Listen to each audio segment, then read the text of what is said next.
Welcome to the Human Capital Innovations Podcast.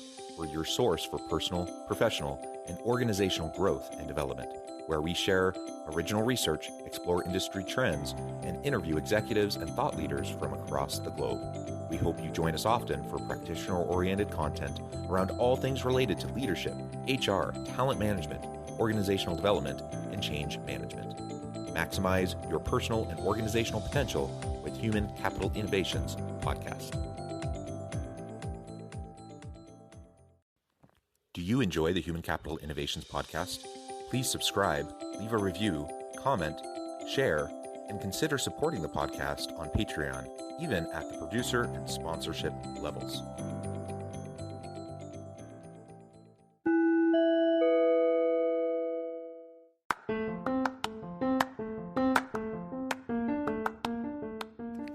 Welcome to the Human Capital Innovations Podcast. In this HCI podcast episode, I talk with Jim Rafferty about the vital role of language in a healthy organizational culture.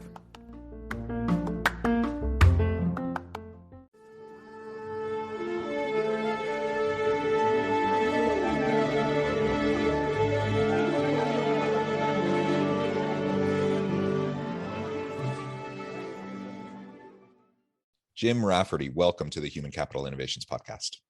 Thanks, John. Nice to be here. Appreciate it. Nice to be with you. I'm super excited to have you joining me to talk about the role of language in a healthy organizational culture. And we're going to sprinkle in there the importance of gratitude in our leadership. You're joining us from Baltimore, Maryland. I'm south of Salt Lake City in Utah. And this is just going to be a really fun conversation. As we get started, I wanted to share Jim's bio with everybody. Jim Rafferty is a marketing and communications consultant and principal of JM Marketing, LLC in Baltimore, Maryland, where he resides. A former radio announcer and program director, Jim now puts 3 decades of marketing experience to work helping businesses communicate better, writing in a conversational and entertaining style. He is also a former Boy Scout leader, the story of which serves as a catalyst for Leader by Accident. And I would love to pick your brain about that a little bit more as well. I've spent a decent amount of time in Boy Scouts also. It's a great breeding ground for leadership and a lot of the principles that we discuss. So that's fantastic. And before we really dive on in, anything else you would like to share with listeners? No, I think, really my leadership story really grows out of the stories in Leader by Accident, and really it all started with scouting. So that's a wonderful place to start if you care to do that. Yeah, let's start there. How did you get involved? I know for myself, I was involved in scouting as a boy, and then as I grew into adulthood, I was involved in various scouting leadership, volunteers leadership roles, for probably about a decade, and lots of really great memories, lots of really great opportunities there. Tell us a little bit about your story.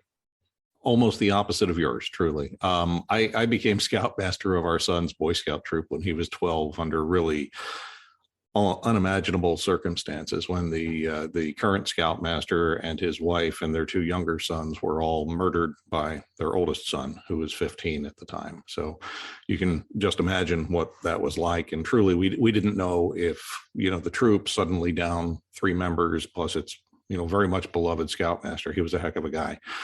If the troop would survive. And in that moment, they turned to me as their new scoutmaster, which was interesting choice, to say the least, because I had been a Boy Scout for maybe a couple of weeks as a kid. I really didn't like it. And I had no, outdoor skills to speak of. I was not a camper or a hiker or a kayaker or any of that, the things that you would generally associate, and really didn't even have a position at the troop in the troop to that point. So that's sort of the catalyst of Leader by Accident, was that whole being thrust into that, out of my comfort zone and into that leadership role, and sort of the leadership pieces of that in terms of dealing with the young men of the troop and helping to shepherd them through, healing from this, but also for me, the outdoor adventures and the way they changed me, and some of the things we did with, hiking in Yellowstone National Park and to the bottom of the Grand Canyon and back, and a high adventure trip to the Florida Keys, where we were out on a little island for several days and that kind of thing. And that in itself, I guess, is a sort of, interesting story, but really the the gist of Leader by Accident is how that step out of my comfort zone then a few years later fueled another step into entrepreneurship. When I lost the job I'd had for almost 21 years to that point, and wound up hanging out my own shingle as a marketing consultant, which I had never, that had truly never crossed my mind to do anything other than have somebody hand me a paycheck, And so that those two trips out of my comfort zone really are the story of Leader by Accident. Yeah, well, I appreciate that. Taking that leap of faith, sometimes we proactively just do it and we decide the time is right, we're going to take that leap. Other times it's thrust upon us. It sounds like you've experienced a bit of both, and perhaps the first one being thrust upon you prepared you for that second one where you took the leap. Ultimately though, regardless of whether our circumstances just put us in the position where we kind of have to decide if we're going to step into the role, step up to the challenge, or we decide it's something we want to do and change about our situation. We all find ourselves in those leadership types of roles, and right now, in the midst of the Great Resignation, the Great Awakening, whatever we want to call it, more and more people are really stepping out of their comfort zone, stepping into the unknown, and trying to figure out what makes sense and what's going to work for them long term. And so many people are starting new entrepreneurial endeavors. Many people are testing out the waters of the gig economy. So, perhaps many of those people will find their way back into a traditional corporate setting, but more and more, we've seen this trend over the last decade or more that people have been moving that direction. And I think the pandemic has just accelerated that trend. So it'll be super interesting to see how all of that plays out. Now, the horrific kind of backstory to when you were thrust into a leadership role in your scout troop, I just can't even imagine that kind of circumstance. But you're trying to deal with, amidst everything, all the emotional trauma involved in that kind of a situation. You're trying to establish, perhaps recreate, and put in place a healthy culture for your troop, for your organization. And then as you start your own marketing consultancy, same thing, you're trying to from the ground up create that kind of an approach.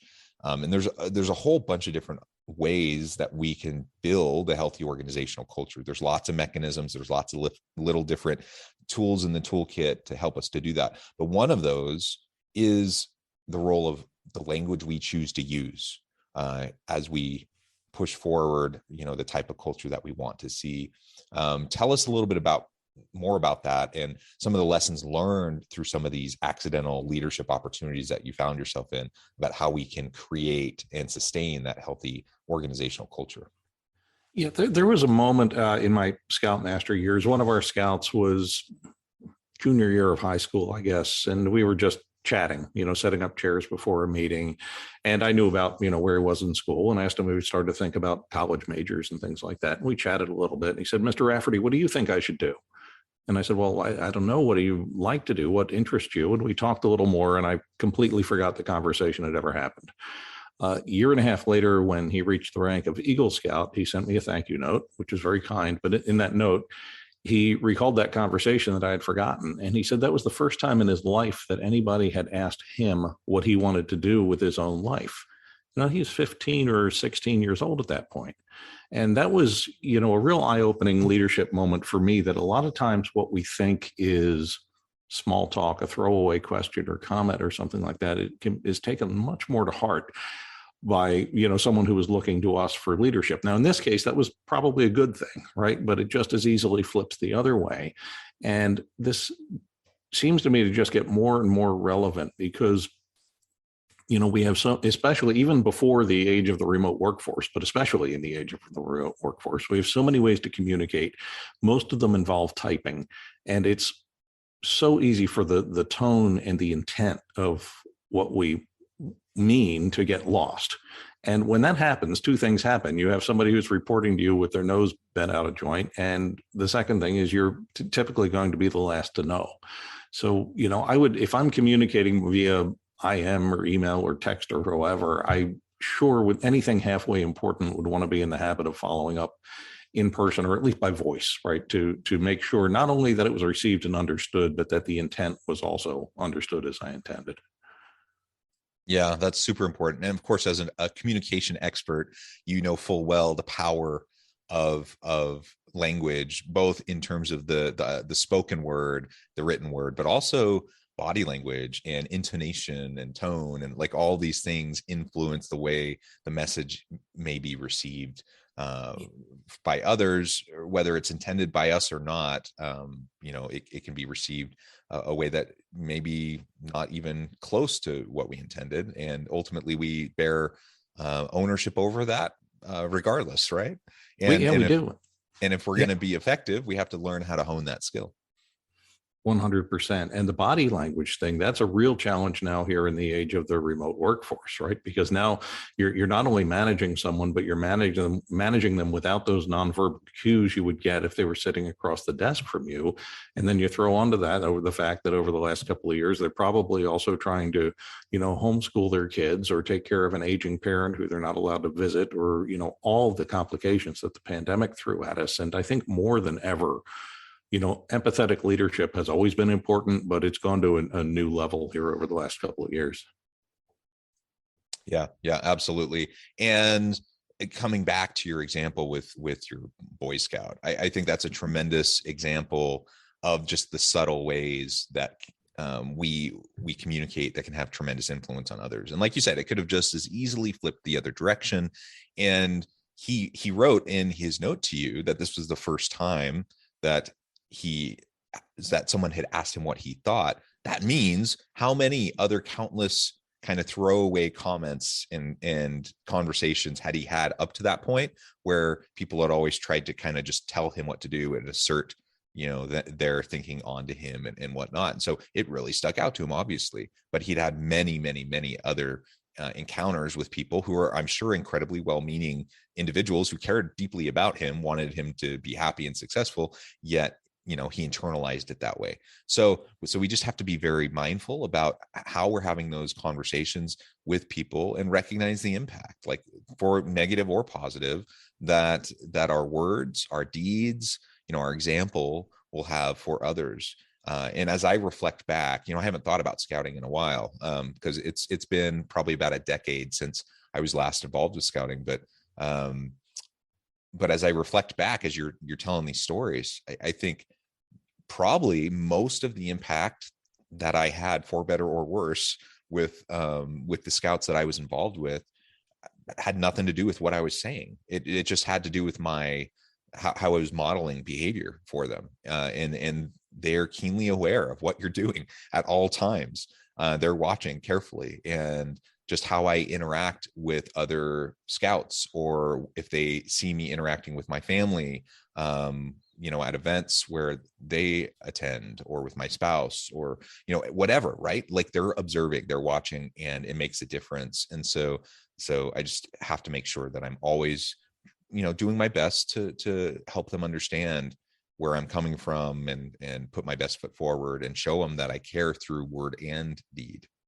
Yeah. And we're all going to have moments where we don't succeed at those things. And I think owning up to that, admitting it, and being upfront with them about that. I think one of the things that made it work for me as a scoutmaster with no experience was I really made no effort to hide from the young men of the troop the fact that I had, no experience, and that a lot of times when they were, say stepping into a canoe for the first time, so was I, or maybe the second time, something like that. But, I didn't have a lot more experience. And that's something that really helps with your empathy as a leader when you're experiencing the same thing as your direct reports in a business setting, But the language portion of that, I think, is one of the last things we think of a lot. We spend so much time and money and effort chasing, organizational culture and employee engagement and all this stuff. And there's a passage from a Tom Peters book that I quote in my book. And, basically he says, culture is shaped by the way the boss greets the receptionist as she walks in the door in the morning. Culture is shaped by the casual comments the boss makes as she walks passes 5 or 6 people on the way to her office. Culture is shaped by the tone and quality of the emails she responds to in the first 15 minutes of her day. There's that thing about, the tone of our written communications, Culture is shaped very much by the language we use and the way we use it. And I always say this when I speak to a live group too, when we talk about leadership. Okay, it doesn't matter whether you are running an organization with 200 people or if you're the salesperson who was hired last week. So right now, in some part of your life, somebody is looking to you for leadership, whether it's your spouse or significant other, whether it's your children, whether it's your aging parent, as we just talked about, that kind of thing, or even just coworkers. I mean, sometimes we take turns leading for each other, but the language we use matters.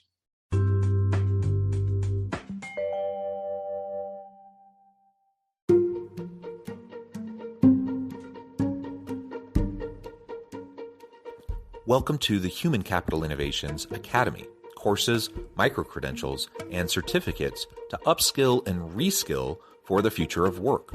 All HCI Academy courses, micro-credentials, and certificates are designed, developed, and delivered by award-winning and internationally renowned scholars, educators, thought leaders, executives, and practitioners. Our courses, micro-credentials, and certificates will help you make your mark on the future of work and make an immediate impact in your organizations.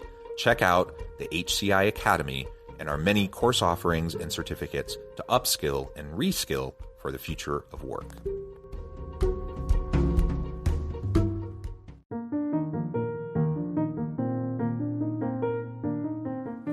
Check out our new weekly LinkedIn newsletter, Alchemizing Human Capital, exploring industry trends via original research and interviews with executives and thought leaders from across the globe.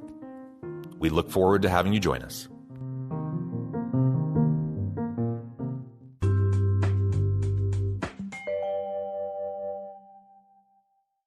I'm wondering if you could, in your work as a consultant in this area, are there like pitfalls that people just consistently, those potholes they consistently step into that cause them to fall flat on their face? Like, nobody's perfect. Of course, we're going to make missteps. And like you said, we have to own it. We have to be vulnerable and just acknowledge it. The worst thing you can do is gaslight others or try to blame shift and try to pretend like it didn't happen, because then you just erode any sort of trust that may have been developing. And if you don't have trust, you don't have anything. You don't have leadership. You don't have culture. You don't have anything. So what are some of those common pitfalls? And then we can talk about how we can go about proactively avoiding them.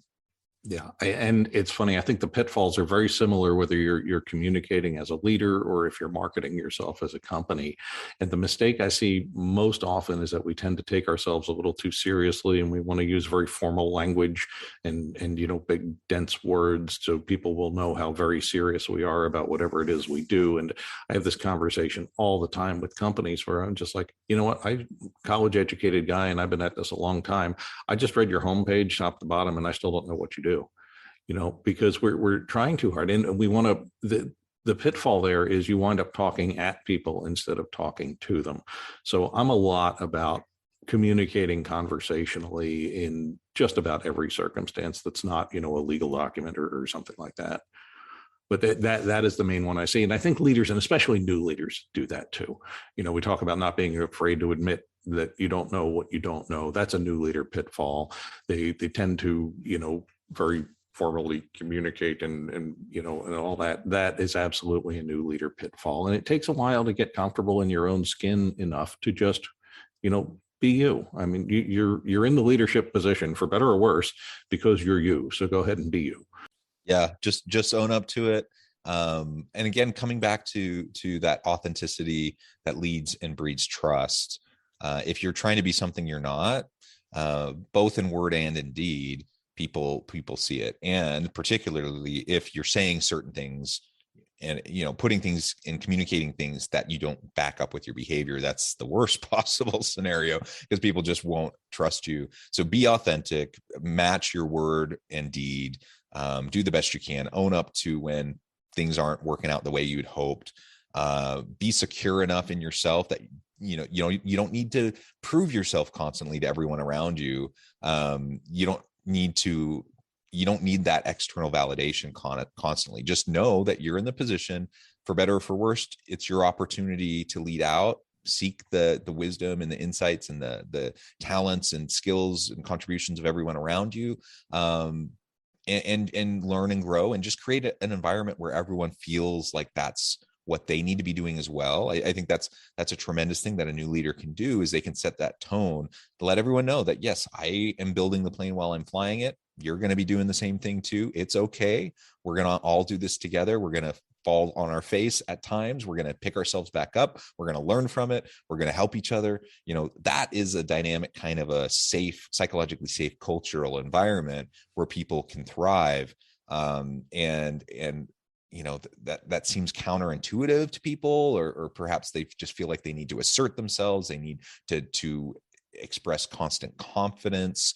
They need to, have power and control over their people. That all is kind of an old school mindset, old school model of leadership that just doesn't seem to play in the modern workforce. And so, like you said, many new leaders fall into those sorts of traps. We can avoid it if we just try to be ourselves and lean into all the messiness that includes and involves, because we're imperfect people just trying the best we can. Yeah. The emotional component of leadership, I think, and clearly we went through this as a scout troop in the wake of that tragedy.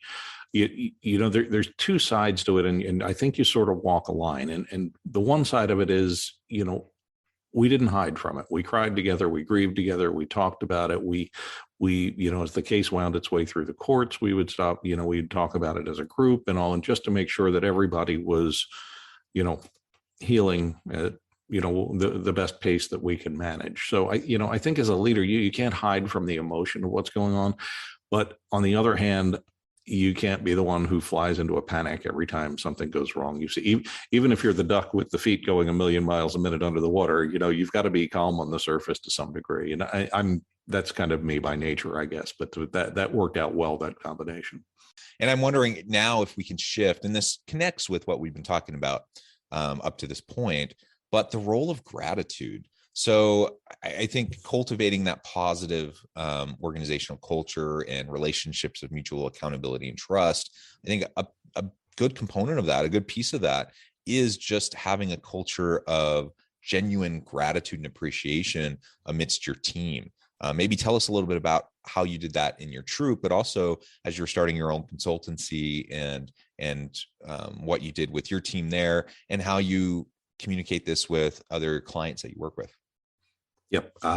So there's a part of the scouting program, which you're probably familiar with, called the Scoutmaster Minute, right? Basically a little message delivered by the Scoutmaster at the end of each weekly meeting to send the young men out the door with a positive or motivational or inspirational thought. And when I took over as Scoutmaster, I thought, well, no, I don't know 3 ways to find north without a compass, but giving a homily to a captive audience, I think I can do that. So I put a lot of care into the Scoutmaster Minute that they heard every week, and kept an archive of them over the 5 years that I was Scoutmaster. And I use those throughout the book, Leader by Accident, and share the Scoutmaster Minute that I shared with the boys, and then translate it to something that I hope has some meaning for you and me and people trying to get through our lives and be leaders and just generally be decent human beings.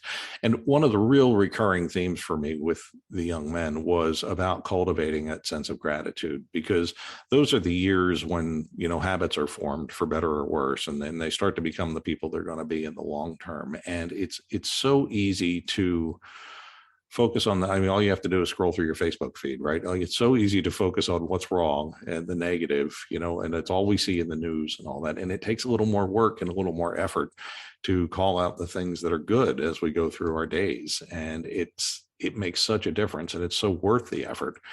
And so that was a recurring part of my messaging to them. And for me personally, right around the same time that I became an entrepreneur, I started a very simple exercise that I still do, where every night, the last thing I do before I close my eyes is think of 3 things that happened that day that I am grateful for. And some days it is a real struggle to come up with 3 things. And other days it's also a challenge to decide which 3 things, because it was that good a day. And that in itself is a really useful exercise in what's really important to us. But I feel like that has really improved my frame of mind over the years, the act of doing that consistently. And I know some people do gratitude journaling. That is also great. But the point is to do something as a habit systematically to help keep your head in that right space, because there are so many forces conspiring against that in the stuff that we consume with our eyes and ears every day. Yeah. And recognizing we're consuming that, wrestling with that, trying to maintain our mental health, practice our own self-care, of course, everyone around us is going through the same thing, right? Everyone on our team is dealing with the same stuff. Our partner and children at home, our neighbors are dealing with the same stuff. So that is a good reminder that we need to be generous with each other. We need to be patient with each other. Everyone, there are some people that wake up with evil intent in the morning, cunning and conniving and trying to figure out how they can take advantage of people that day. But I think most people wake up wanting to do the best they can, putting their best foot forward, doing right by others, helping and serving, and all those good positive things. But we get caught up in the grind. We get caught up in the hecticness and the craziness and busyness of our days. And very quickly we can just feel overwhelmed and buried by all the expectations and all the negativity that's all out there. And so practicing that self-reflection for ourselves is really important. And then learning to express it in ways that both reinforce our own positive mental well-being, but also being open enough to share it with others around us, others on our teams, so that they can recognize it, so we can again model that behavior and that mindset for them. That is equally as important of a takeaway from this, I think. And I've said this before on the podcast. I'll say it again now. I'll say it again in the future. But I really buy into the idea that we should never suppress a kind thought. So if I encounter somebody and I have the thought, oh, they did a great job with that presentation, or this, that, or the other, and I want to compliment them, or I want to say thank you for doing this or that or the other, what does it cost me to actually share that? A little bit of vulnerability, because I'm putting myself out there a little bit, but other than perhaps making myself a little bit uncomfortable for a moment and being slightly vulnerable, it doesn't cost me anything other than a few seconds. And chances are we'll share smiles, they'll say thank you, you'll have a human connection, which will sustain you and fulfill you throughout the rest of your day as well. So it just express that gratitude, be genuine, be authentic, don't suppress kind thoughts for others. And when you can create that kind of a culture within your team where people are just open with each other, both on the hard things and working through the challenges together in creative ways, but then expressing those genuine sentiments of gratitude and appreciation, it can really, really go a long way. Absolutely. Yeah. And it's so easy to get, as you say, just swept away in the tide of negativity. And not that we shouldn't know what's going on in the news, but if you just watch the news all day long, you'd think that everybody, as you put it, wakes up with evil intent, and, and that's the way the world is. And it's not. And the same thing with the social media, you fight that a couple of ways, because certainly there is a good deal of outright negativity, but then the flip side of that is the funhouse mirror view we get of other people's lives on social media, where, here's our, oh, look, we're vacationing in Cabo. Oh, look, we got a new car, and oh, look, everything's great. Well, that's what we share on social media, but we don't share our struggles largely. And, so it's easy to look and play that comparison game and think, oh, well, gee, they're doing so much better than I am. And typically they're not. Nick Foles, the quarterback for the Eagles, when they beat the Patriots in the Super Bowl, I mentioned this in my book, just gave this most remarkable little off-the-cuff thing less than an hour after the game was over. And he talked about that he called it the highlight reel of social media, and how we're always comparing ourselves to others and all. And it's not a healthy way to live. So I think, beyond cultivating that habit of gratitude, which takes more work, it's also sort of monitoring what we're, being a gatekeeper for ourselves in terms of how much time we spend consuming that stuff, whether it's news or the social media feed or whatever, versus being out interacting with other human beings. And certainly there's yet another impact of the pandemic, right? Because we haven't been able to do that for 2 years. So, that throws another stone on the wrong side of the scale. And, it's a challenge, but it's so worth putting that time and effort in. And if you can live that way and display that as a leader, it does your whole team good. Yeah. Well, Jim, it has just been a pleasure. I note the time, it has flown by. I need to let you go here in just a minute. But before we close, I wanted to give you a chance to share with listeners how they can connect with you, find out more about your work, and then give us the final word on the topic for today. Sure. And thank you, John, for the opportunity to chat. I appreciate it. So my book is called Leader by Accident: Lessons in Leadership, Loss, and Life. It's available from Barnes & Noble, Amazon. The audiobook will be out any second, but for now, printed in ebook formats. And leaderbyaccident.com is where you can find information about having me as a speaker, or, more information about ordering the book, or just connect with me on some other topic. Happy to talk with anyone at any time about anything, more or less. So yeah, thank you. And I really, when I do a keynote speech, there are three main topics that have grown out of this book, and we really touched on all of them today. So that's great. The value of getting out of your comfort zone and challenging yourself, and the personal growth that can lead to the importance of the language that we use as leaders in our organizational culture, and this cultivating a sense of gratitude. So thanks for the opportunity to touch on all of those today. Yeah. Thank you, Jim. It has been a pleasure. I encourage listeners to reach out, get connected, find out more about what Jim and his team can do for you. Check out the book. And as always, I hope everyone can stay healthy and safe, that you can find meaning and purpose at work each and every day. And I hope you all have a great week.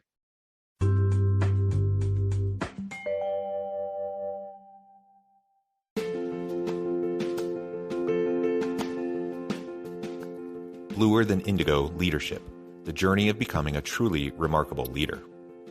Early in my adult life, I learned about an Asian proverb that translates as bluer than indigo. If you think about the color indigo, it is a brilliant, deep, and vibrant blue, what some would call the bluest of blues. To have something that is bluer than indigo is rare and truly remarkable. Contrary to popular myth, there is no one-size-fits-all or cookie-cutter approach to effective leadership. There is no silver bullet, no secret sauce, no go-to model that will solve all of your problems. The truth is, great leaders have all had their unique strengths and flaws, and have all had to discover and then pave their own distinctive path in their life's journey to fulfill their leadership potential. Bluer Than Indigo Leadership will help you discover your own path and explore those ordinary, everyday actions that will help you respond to an uncertain future and produce extraordinary results for your individuals, teams, and organizations.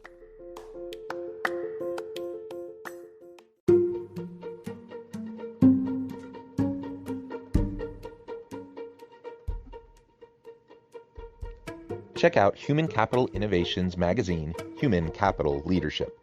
Human Capital Leadership is a free, interactive e-magazine with the mission to help individuals, leaders, and organizations find innovative approaches to maximize their human capital potential. We publish issues quarterly in August, November, February, and May. Take a look at the latest issue and let us know what you think.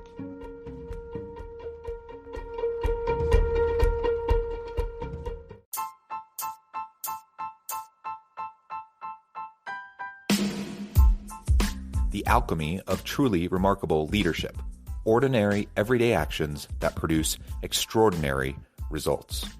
Consider how the nature of work has shifted over the past 50 years. With increased globalization, rapid technological advancement, and the shift in economic composition, the average job of today looks very different than the average job of 50 years ago. What will the jobs and organizations of tomorrow look like? Moreover, what does this all mean for organizational leaders? What are the core competencies and capabilities of organizations and their leadership that are prepared for continued disruption and geopolitical and socioeconomic shifts? Regardless of what the future holds, increasingly, leaders need to be socially minded, data-driven, decisive, champions of talent, and disruptors of the traditional notions of leadership, teams, organizations, and work. The Alchemy of Truly Remarkable Leadership will help you to explore your own leadership competencies and capabilities and consider ways to apply and implement them into your workplace and personal life.